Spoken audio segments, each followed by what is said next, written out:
السلام علیکم ناظرین، نقشۂ رنگ رنگ کے ساتھ انیس قائم آپ سے مخاطب ہے۔ ہر قسم کی دولت دینے سے بڑھتی ہے، صوفیہ کا یہی قول ہے۔ علم کی دولت خاص کر ایک ایسی نعمت ہے کہ اس کی چاہ انسان کو کبھی بوڑھا نہیں ہونے دیتی۔ اس شغل کو مہد سے لحد تک جاری رہنا چاہیے۔ اپنے سے جونیئر لوگوں کو کچھ بتانے اور سکھانے کے لیے انسان جب کسی مجمع میں بیٹھتا ہے تو خود کو جوان نہیں بلکہ نوجوان پاتا ہے۔ یعنی کسی نے کیا خوب کہا تھا، while in a young company I feel young. So میں نے بھی اس راز کو پا لیا ہے کہ گرم دم جستجو رہ کر جو کچھ میں نے اب تک زندگی سے کشید کیا ہے وہ نرم دم گفتگو رہ کر آپ تک پہنچاؤں گی۔ اس چینل کا مقصد یہی ہے۔ آج آپ سے اس سلسلے میں اپنی زندگی کے ایک عظیم واقعے پر بات کروں گی۔ آج کی گفتگو کا عنوان ہے مقتدرہ قومی زبان، اے فیدر ان مائی کیپ۔ غالباً 1984 کی بات ہے۔ سن مجھے کچھ ٹھیک سے یاد نہیں، لیکن غالباً اسی زمانے کی بات ہے کہ میں پہاڑی والا اسکول میں پڑھا رہی تھی۔ ایک دن ناظمہ آپا ہماری ہیڈ مسٹریس اپنے کمرے میں بیٹھی اخبار پڑھ رہی تھی کہ انہوں نے چپراسی بھیج کر مجھے بلوایا۔ میں اس وقت کلاس میں تھی، زور شور سے 10th کلاس کو انگریزی کی کوئی نظم غالباً بیوٹیفل ہینڈز پڑھا رہی تھی کہ ناظمہ آپا مرحومہ یعنی ہماری ہیڈ مسٹریس صاحبہ نے چپراسی بھیج کر مجھے بلوا لیا۔ جلتو جلال تو پڑھتی میں ان کے کمرے میں پہنچی تو انہوں نے اخبار میرے سامنے کر کے مجھ سے کہا کہ یہ ایک نئی پوسٹ آئی ہے، تم چاہو تو اپلائی کر سکتی ہو۔ یہ کوئی نیشنل لینگویج اتھارٹی کی پوسٹ ہے۔ اس سلسلے میں ہماری ہیڈ مسٹریس بڑی فراخ دل تھی، خدا ان کو جنت نصیب کرے۔ ہمیشہ جو بھی آگے بڑھنا چاہتا اس کی حوصلہ افزائی کرتی تھی۔ میں اس وقت اسکول میں 14 گریڈ میں تھی اور میٹرک کو سائنس اور انگریزی پڑھا رہی تھی۔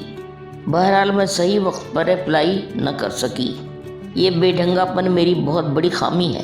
جب اگلا دن آخری دن تھا تو رات کو میرے شوہر جعفری صاحب نے مجھے بہت متون کیا اور مجھ سے کہا کہ اسی وقت درخواست لکھو اور کل پہنچا دیں گے، کل آخری دن ہے۔ لشتم پشتم رات کو درخواست لکھی، صبح کو ڈگریوں کی نقول بنوائیں۔ پہنچتے پہنچتے دوپہر ہو گئی۔ جا کر دیکھا تو گیٹ بند ہو چکا تھا۔ گیٹ کیپر کی خوشامد کر کے گیٹ کھلوایا۔ میں اندر آئی تو جعفری صاحب رخصت ہو گئے۔ میں اوپر پہنچی جہاں انٹرویو ہونا تھا۔ کرسیاں کمرے کے باہر والے کوریڈور میں پڑی ہوئی تھیں۔ 20-25 لوگوں میں سے 6 خواتین تھیں، جن میں ایک میں بھی تھی۔ پہلے مردوں کا انٹرویو ہوا، اس کے بعد خواتین کا ہونا تھا۔ میں سب سے آخر میں تھی۔ جب خواتین کا نمبر آیا تو 4 خواتین جلدی فارغ ہو کر نکل گئیں۔ اب میں اور میرے ساتھ ایک دراز قامت خوش شکل خاتون باقی تھیں۔ یہ بحریات میں ڈگری یافتہ تھیں۔ انہوں نے مجھ سے باتیں شروع کی کہ کہاں پڑھاتی ہیں۔ میں نے بتایا کہ پہاڑی والا اسکول میں۔ ان کے چہرے پر کچھ ناگواری کے اثرات آئے۔ کہنے لگی کسی کالج میں نہیں پڑھایا ہے؟ میں نے کہا پنجاب میں پڑھایا ہے۔ کہنے لگی میں کالج میں پڑھا رہی ہوں۔ میں خاموش ہو گئی۔ کہنے لگی اب تک 14 انٹرویو دیے ہیں اور کبھی ناکام نہیں ہوئی۔ میں نے کہا اچھا۔ غرض جب تک ان کی کال آئی وہ اسی قسم کی باتیں کرتی رہیں، یہاں تک کہ ان کی باری آ گئی۔ وہ اپنا پلندہ سنبھالے اندر پہنچی۔ تقریباً 6 منٹ کے بعد واپس آ گئیں تو میری باری آئی۔ انٹرویو ممبران کی پوری ایک ٹیم تھی جس کی قیادت جناب ڈاکٹر سلیم صدیقی صاحب فرما رہے تھے۔ میں پہنچی تو میں نے اپنی کتاب، جس کا مقصد عام آدمی کو یا نئے طالب علم کو اردو میں باٹنی سے روشناس کرانا تھا، ڈاکٹر صاحب کے سامنے رکھ دی۔ اس کتاب کا نام تھا سبزہ و گل کہاں سے آئے ہیں۔ پنجاب ٹیکسٹ بک بورڈ نے اس کتاب کو چھاپا تھا۔ ڈاکٹر صاحب توجہ اور دلچسپی سے دیکھ رہے تھے۔ صفحہ پلٹا تو اس پر W.C. برائنٹ کا "To one who in the love of nature holds communion with her visible forms, she speaks a various language" درج تھا، اور اس کے نیچے میں نے شیخ سعدی کا فرمان لکھ دیا تھا: برگ درختان سبز در نظر ہوشیار، ہر ورق دفتریست معرفت کردگار۔ پھر ساتھ ہی جوش کا یہ شعر بھی لکھا ہوا تھا: ہے کوئی کہ ذرا ہے سوز و گداز، سنے ان درختوں کی کلیوں کے ساز۔ ڈاکٹر صاحب حد درجہ محظوظ ہو رہے تھے اور ساتھیوں کو بھی وہ صفحہ دکھایا شفقت بھرے انداز میں۔ پھر مجھ سے پوچھا، کیوں جناب یہ بات سبز و گل تک ہی رہی یا ابر و ہوا تک بھی پہنچی؟ میں نے مستعدی سے کہا، میرے شوہر فزسٹ ہیں، وہ کہتے ہیں وہ اب کتاب لکھیں گے، ابر کیا چیز ہے، ہوا کیا ہے۔ اس پر ایک قہقہا پڑا۔ ڈاکٹر صاحب اور ان کے رفقا حد درجہ محظوظ ہو رہے تھے۔ کچھ اور سوال ہوئے۔ 14 منٹ کے بعد مجھے فارغ کر دیا گیا۔ اس ٹیم کا یہ سب سے طویل انٹرویو تھا۔ اگلے دن میں اور جعفری صاحب ڈرتے ڈرتے جھجکتے ہوئے مقتدرہ کے دفتر پہنچے کہ نتیجہ معلوم کریں۔ ٹیم میں سے صرف مجھے کامیاب قرار دیا گیا تھا اور میرا تقرر ہو گیا تھا۔ یہ پوسٹ تھی AD سائنس، یعنی معاون علوم سائنسی۔ 18 گریڈ میں یہ پوسٹ تھی۔ اسکول کی ایک ٹیچر کو 14 گریڈ سے 18 گریڈ میں سلیکشن مل گیا تھا۔ ایک علیحدہ کمرہ بما اسٹاف کے دیا گیا۔ دفتر کی گاڑی لینے اور چھوڑنے جاتی تھی۔ زوالوجی، باٹنی، کیمسٹری، فزکس اور تمام بحریات وغیرہ ان سب کی ٹرمینالوجی کو، اور جتنے اور بھی سائنسی علوم تھے ان سب کی ٹرمینالوجی کو ہم ماہرین کی ٹیمیں بلا کر اردو میں چینج کرنے کا کام ہم لوگ کر رہے تھے۔ ان ٹیموں کے ممبران کو بلوانا اور بحث و مباحثے کے بعد صحیح ٹرم اردو لغت کے لیے فائنلائز کرنے میں کلیدی کردار ادا کرنا میرا کام تھا۔ فزکس کی ٹیم میں یگانہ چنگیزی کے بھانجے بھی تشریف لاتے تھے، کاظم مہدی بھی آتے تھے۔ یگانہ چنگیزی اینٹی غالب تھے۔ کیمسٹری میں جناب عظمت علی خان PCSIR سے تشریف لاتے تھے۔ میں نے مقتدرہ قومی زبان میں تقریباً 1 سال کام کیا۔ اس عرصے میں میں نے جتنا سیکھا اور پڑھا وہ پوری زندگی میں نہ سیکھا تھا۔ یگانہ چنگیزی کے بھانجے کراچی یونیورسٹی کے شعبہ فزکس سے وابستہ تھے۔ ہم سب لوگ ایک روز بیٹھے تھے کہ کچھ معراج النبی پر بات ہونے لگی۔ میں نے شعر پڑھا، زمانہ ہو گیا گزرا تھا کوئی بزم انجم سے، غبار راہ روشن ہے بشکل کہکشاں اب تک۔ پھر میں نے دوسرا شعر پڑھا، پرے ہے چرخ نیلی فام سے منزل مسلماں کی، ستارے جس کے گرد راہ ہوں وہ کارواں تو ہے۔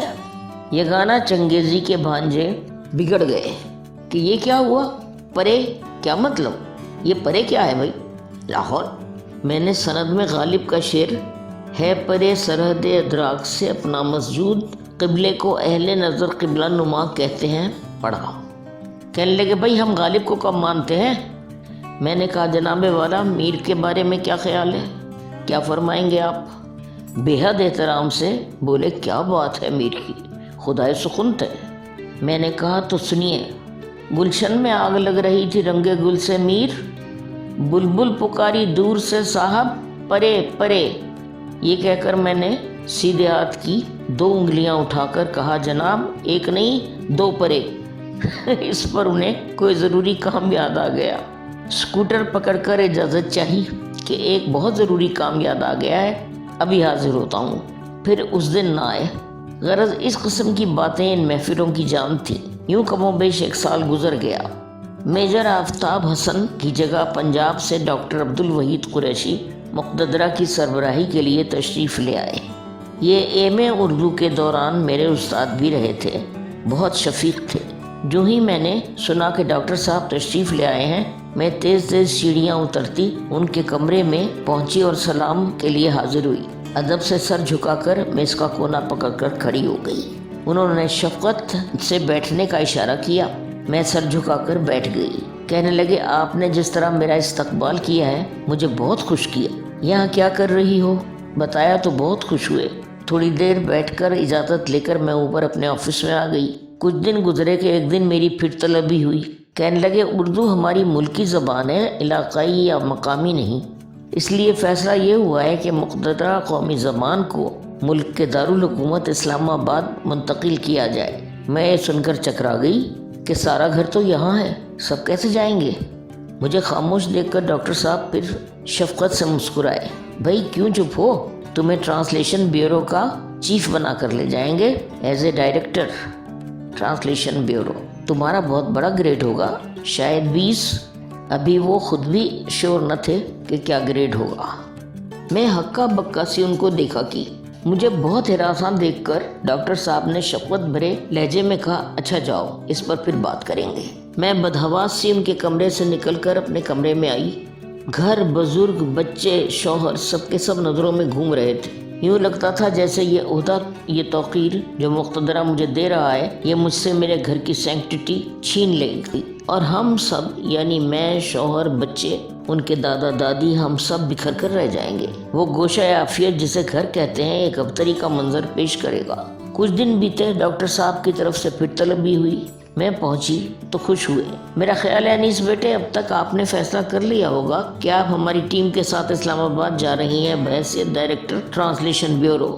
میں دہم ہو گئی، تھوک نکل کر بولی، جی ڈاکٹر صاحب، سوچ تو میں بھی یہی رہی ہوں، بس ذرا گھر کے بزرگوں سے اجازت مل جائے اور بچوں کا کوئی صحیح بندوبست کر لوں۔ ہاں بس جلدی سوچ لو، کیونکہ ہمیں اب جلدی ہی روانہ ہونا ہے، پیکنگ وغیرہ کا کام کافی ٹائم لے گا، وہ کہنے لگے۔ میں اجازت لے کر اپنے کمرے میں آئی، بیٹھی سوچتی رہی۔ میری عمر بھر کی ریاضتوں کا صلہ ملنے والا تھا۔ ایک راوین کو اپنا صحیح تشخص اجاگر کرنے کا موقع مل رہا تھا، یا یہ ثابت کرنے کا موقع مل رہا تھا کہ وہ ایک عظیم درسگاہ کی خوشچی رہی ہے کہ ڈاکٹر نذیر احمد، ڈاکٹر سلطان احمد چودھری اور ڈاکٹر احسن الاسلام جیسے عظیم اور قداور استادوں کی شاگرد رہی ہے۔ دوسری طرف ایک ماں تھی جو سوچ رہی تھی کہ یہ 3 جانے، یعنی میرے 3 پیارے پیارے بچے، جو حسن صورت، حسن سیرت اور حسن عمل کا نمونہ ہے، اور جو اپنی جماعتوں میں ہمیشہ اعلیٰ کارکردگی دکھاتے ہیں، کیا میرے گھر سے جانے کے بعد اسی طرح یکسوئی سے اپنا کیریئر جاری رکھ سکیں گے؟ اور کیا باپ، دادا، چچا، دادی اور دادی کو ان کی اضافی ذمہ داریاں سونپ دینا جائز ہوگا؟ وہ پوری رات میری تقریباً جاگتے گزری۔ اس رات مجھے اپنے نیک نہاد شوہر کی فطرت کا ایک اور روشن پہلو دیکھنے کا موقع ملا۔ قائم جعفری یعنی میرے شوہر نے مجھے کمال تسلی دیتے ہوئے کہا، ہم سب مل کر دیکھ لیں گے یہ سب معاملات، تم پریشان مت ہو اور اعتماد اور سکون کے ساتھ سفر کی تیاری کرو۔ تمہارے بزرگ استاد محترم جو مقتدرہ کے چیف ہیں، تم سے یہی توقع رکھتے ہیں۔ میں خود تمہیں چھوڑ کے آؤں گا اور وہاں تمہارے آرام کا سب بندوبست کر کے آؤں گا۔ اس روز میں ان کی باتیں سن کر بھی قائل نہ ہو سکی۔ ایک جذباتی، سچی اور ممتا کی ماری ماں ساری رات اس عورت سے لڑتی رہی جو اپنے ٹیلنٹ کی قدردانی پر خوش تھی، جو عظیم درسگاہوں سے ایم ایس سی اور ایم ایڈ کی ڈگریاں لے چکی تھی، اور آخرکار اس سچی ماں نے اس دوسری عورت کو پچھاڑ دیا۔ صبح جب دفتر گاڑی آئی تو اس میں اے ڈی ان سائنس مسز انیس قائم جعفری نہیں بلکہ ایک سچی ممتا کی ماری ماں بیٹھی آخری بار مقتدرہ قومی زبان یعنی نیشنل لینگویج اتھارٹی جا رہی تھی۔ دفتر پہنچ کر میں نے پہلا کام یہ کیا کہ اپنا استعفیٰ دفتر میں جمع کروا دیا، اور اسٹیشنری اور دیگر سامان جو مجھے استعمال کے لیے دیا گیا تھا افتخار مفتی صاحب کو واپس کیا، جس پر خوش دلی سے تھوڑا سا مرہم بھی ہوئے کہ بھئی یہ تو سب آپ کو ایشو کیا گیا تھا۔ میں نے کہا جناب تو یہاں کے کام کے لیے ایشو ہوا تھا نا، تب میں نے اسے استعمال کیا۔ اس کے بعد مقتدرہ سے میرا ناطہ بالکل ٹوٹ گیا، ہر چند کہ اس کا زونل آفس یہاں تھا، مگر میں ایجوکیشن میں ہی واپس آ گئی۔